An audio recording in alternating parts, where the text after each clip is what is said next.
Welcome back, fellow lords of gaming, and we are jumping into Marvel Future Fight with the Epic Quest. I just wanted to kind of give you guys some updates about what's going on. I'm still trying to dig in deep on the characters, unfortunately, or I'll look at it as fortunate. Right now, the Epic Quest are coming with, you basically have to participate in the Epic Quest, and you basically need to complete one character at a time, especially with regards to Icarus and Cersei. You can't unlock the character's level.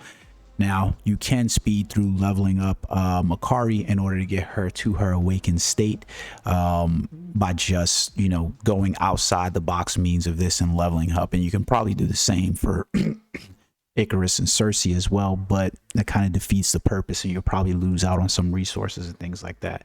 So I haven't necessarily been trying to do that, and I'm literally probably about halfway through the story mode.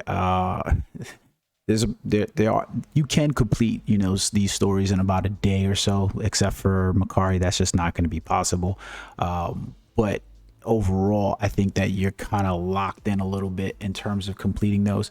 There is some things of interest that I want to point out to you guys before we actually dig deeper into those, and that was specifically Reclaim Memory was one of the missions inside here. The deviant version is one of the ones I've unlocked at this point, and I want to point out to you guys, they've basically now made Icarus 100% free to play, obtainable. Like, you don't have to purchase the pack to unlock this.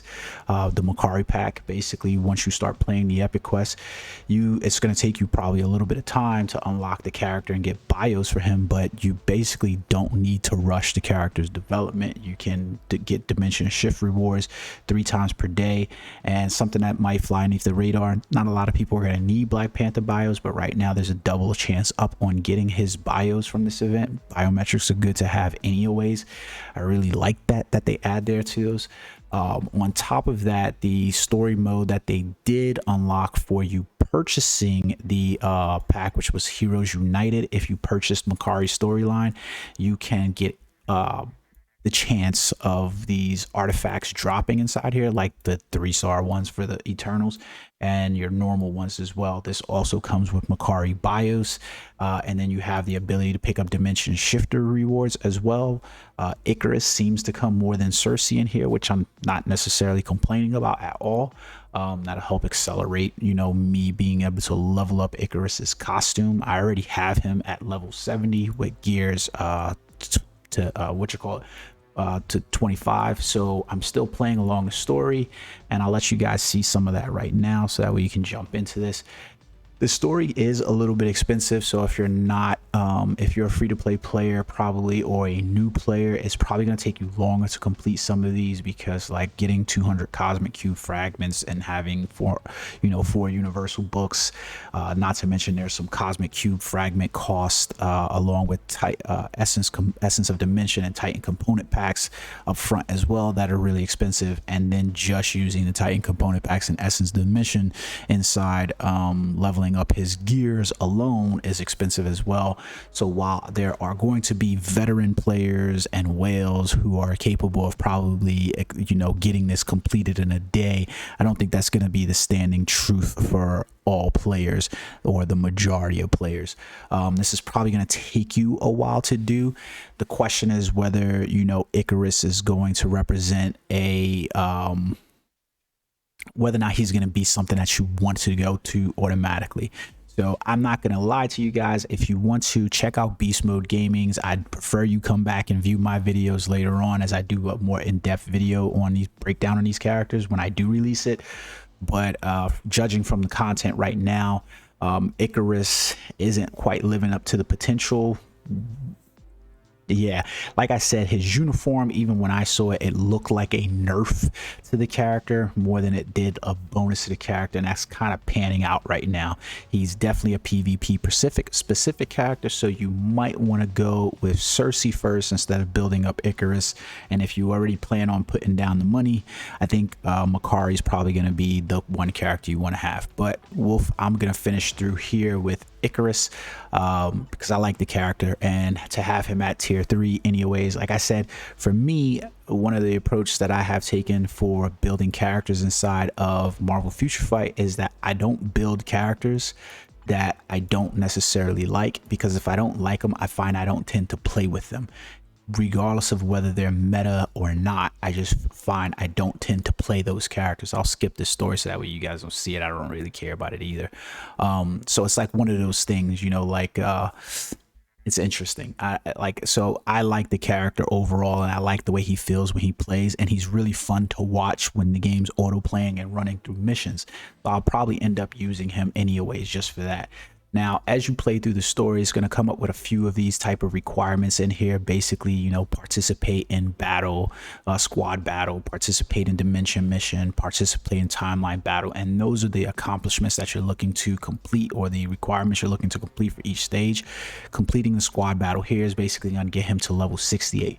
If you already have his character at 68, then what will happen is that character will essentially you will essentially get biometrics back from the character once they're at that stage, like, you know, a good amount of biometrics for the character. And the really good thing is that you already have him at level 70. Those biometrics can go towards helping you build his costume up, because now that there's a method for you to obtain his bios in there, you're probably going to be better off obtaining those bios from there and building him up, especially since I already said to you that he's not necessarily, you know, the bee's knees. There's no demand that you have to have him right away or now, so you can hold off and wait and just build him slowly.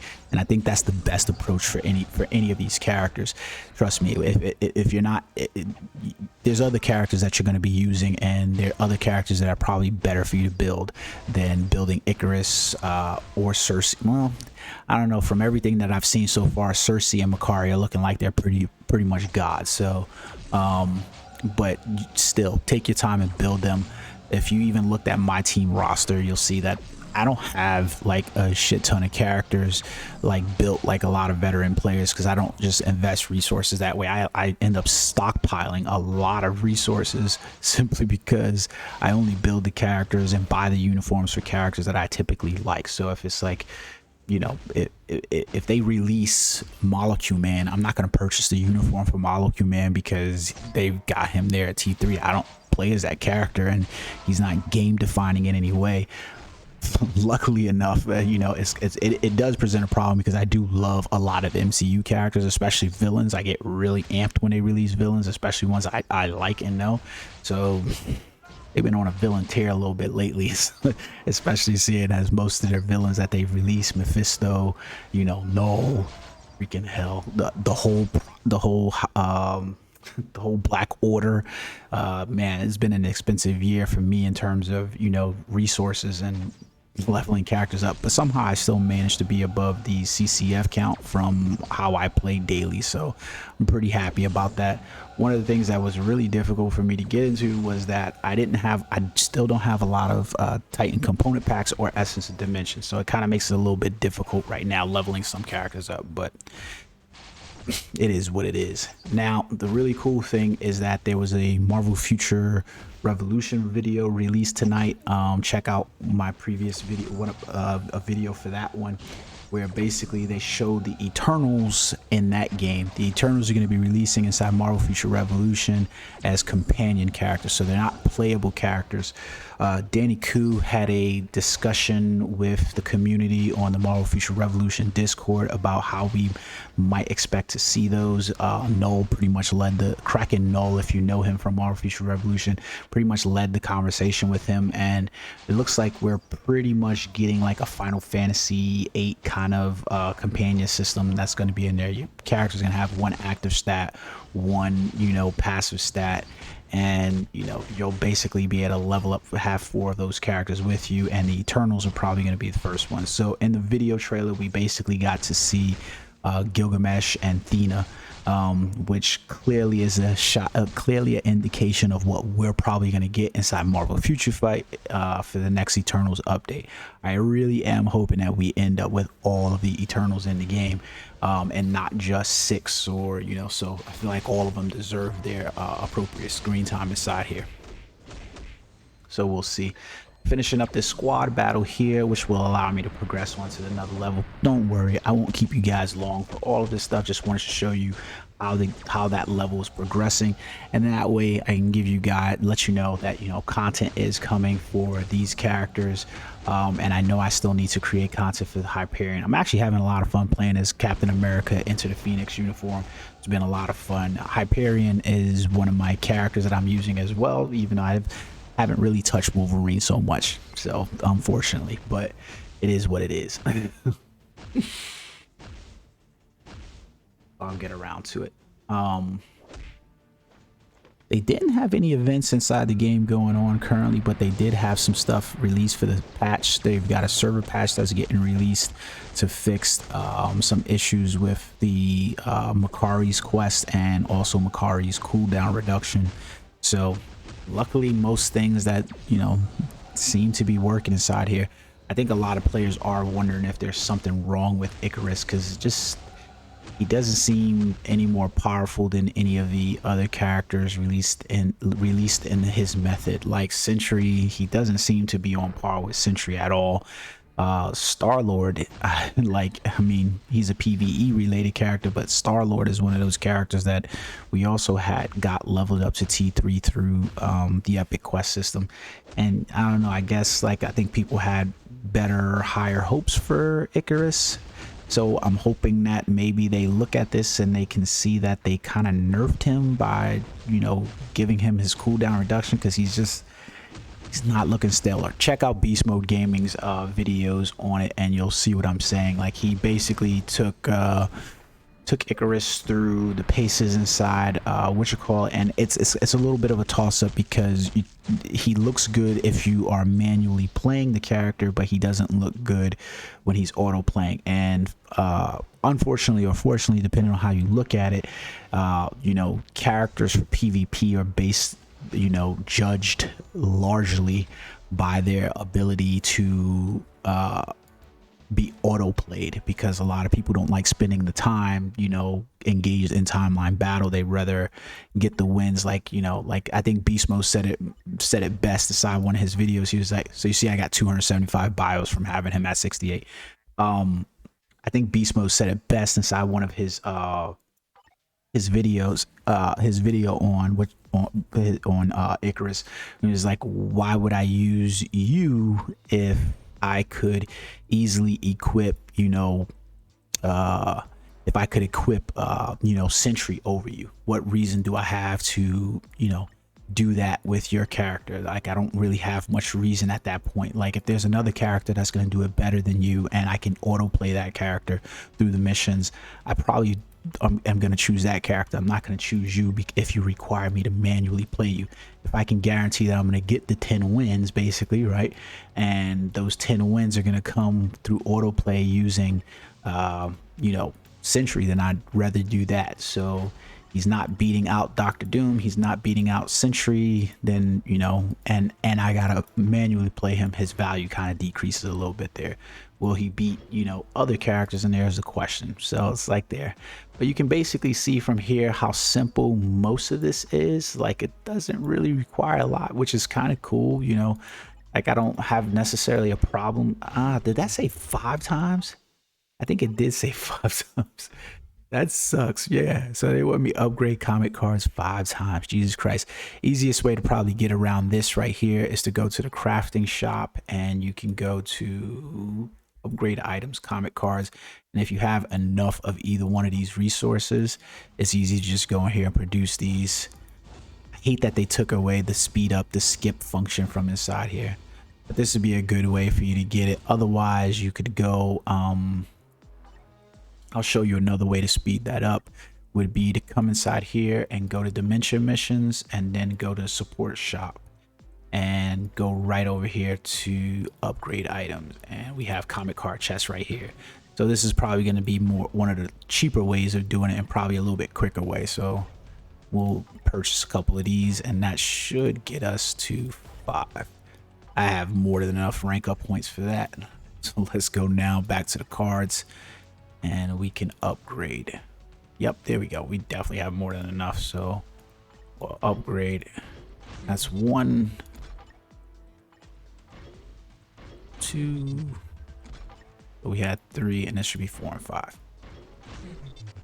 There we go. And epic quest complete. So you can see overall the mission rules in order to what you have to do, they're not really hard, like in terms of, you know, completing the mission rewards inside here. Not in terribly difficult at all. Like completing these is fairly straightforward, fairly easy. Just take your time, guys. Like there's no reason to rush it. Like I hate that, you know, you'll get people that'll play it and they'll rush through everything, and they'll even purchase things to rush through it, and then they'll get to the point where they're like, yeah, now I'm bored, and they're like, I wish there was more content. And you're like, I wish they gave you more content. No, they gave you content, you just kind of rushed through it, and they were expecting you to, you know, take some time with this, and you just kind of was like, well, I'll pay my way through to the end. And then you got bored because there was nothing left for you to do. I wonder how many of these is left. Let's see how much time I got in this video. It's always hard to keep track of the time with like recording. Reclaim mirror. Oh shit, I don't think I can do this. Oh no, cool. I was about to say I can't do this. Use 1. Because I thought it was the other one. It's so slow when it loads.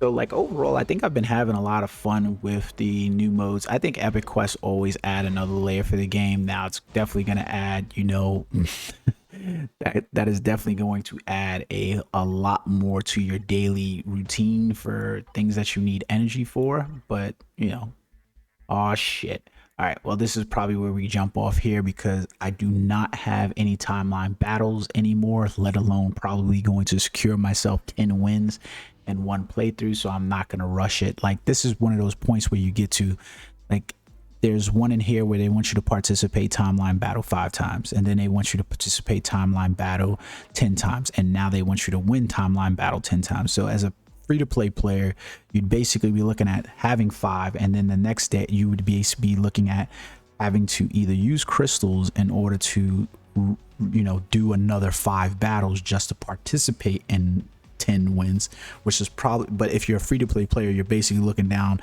5 and then having to mix up, you know, the next 10 on another day. And once you participate in those 10, then you're gonna have to wait another day in order to win 10. So you kind of get where I'm going with that. And even when you hear people saying they completed in one day, there's one part inside here where they asked you to do a research. It was, yeah, so it was like the search for, where was it? It was like one of these things. It was like searching for something. I can't remember what it was. It was one of the research items inside here, inside there though. And that asked you to do a research in there. Well, the problem with it is that it requires you to do a certain number of, you had to collect 40 items inside of Dimension Mission. Well, the problem with that is there's no way you're going to collect those 40 items right away. So you're pretty much locked into basically having to take time to do them. So that's why you can see like they kind of gate lock them a little bit, and they expect you to take time doing it, and you should probably take time doing it. There's no reason for you to really rush. Like getting Icarus isn't going to change, you know, your daily gameplay in any magnanimous sort of way. Even if you got Makari or Cersei, you know, rushing through all your resources and burning through it, it's not really going to help you anyway. So don't rush to the end. Don't rush. Take your time, guys. It's more fun that way. If you I'm going to tell you whether it feels more rewarding. I'm not going to tell you how to use your crystals, but take your time. Trust me, you'll have a lot of fun with it. All right, guys, until next time, peace.